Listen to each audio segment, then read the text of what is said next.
While the latest budget bill demonstrates the Biden administration's desire to continue full speed ahead to the left, recent referendums in Ireland show that country is moving in a different direction, and perhaps the public there has had enough. Now, one referendum, called the Family Amendment, would have, ironically, eliminated language from their constitution saying that family is founded on marriage. 67% of Irish voters voted to keep that language in their constitution.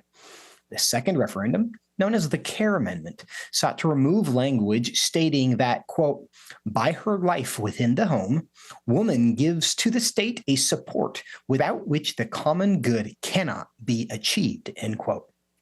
75% of Irish voters voted to keep this language, despite concerns from the left that it was gendered and no longer appropriate.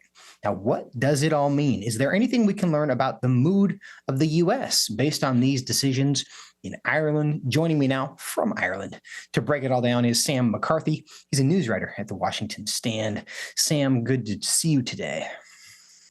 Joseph, great to be on the show. Good to be talking with you. What do you think is the lesson we should learn from the results of these two referendums? I think really what's key to understand is that family, and in particular the referenda demonstrate the role of the mother, are crucial. They are foundational. You know, we understand, particularly as Christians, that the family is the basic unit of society. It's not necessarily the individual, though the individual is, of course, a component, but it's the family that's the basic unit of society. That's really what welds the society together. And marriage, and the family in particular, are the first society, you could say. The very first thing we know from Genesis that God named not good was loneliness. And so he created man and wife, husband and wife for one another and their first commission was to start a family. And so I think that really the referenda results demonstrate that even in a largely liberalized or secularized progressive nation like Ireland, even here we recognize that there's a fundamental value and good to the family, and that it is essential for society. Yeah, Sam, I can't help but wonder where these ideas came from and how they got on the ballot in the first place. There doesn't seem to be a substantive change to the law that would really change how people live. Was this really just a virtue signal that the public kind of saw through and said, you know, we're not interested in minimizing the significance of, for example, mothers in the home? I think that would be at least partially correct. You have Ireland culturally and socially in particular has tried to kind of play catch up with a lot of the more progressive nations, particularly in Europe, but progressive Western nations over the past couple of decades. Ireland was, for a long time, Ireland was politically a very conservative nation, largely due to the influence of the Catholic Church. It's been a very politically conservative nation for a long time. And if you look at other referenda, like in 2015, they legalized same-sex marriage. In 2018, they decriminalized abortion. They've kind of been trying to play catch-up, and they've crammed, I think, too much into too little a time period. And so I think that these referenda, these recent referenda at any rate, it really was just a bridge too far to some extent. Now, it's my understanding that there was essentially no campaign against these efforts, and the results of them, as a result, were pretty shocking. How do you interpret the fact that all of the kind of elite establishment energy and money was in support of these referenda, yet the public rejected them as soundly as they did?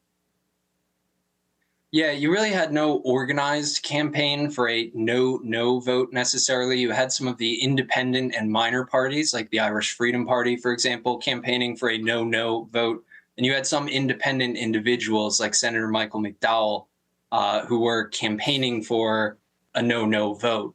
But you had all of the big guns in the government. You had all the NGOs, the non-government organizations. You had the Taoiseach, Prime Minister Leo Varadkar, all of his chief government ministers, a lot of the leading Fine Gael party.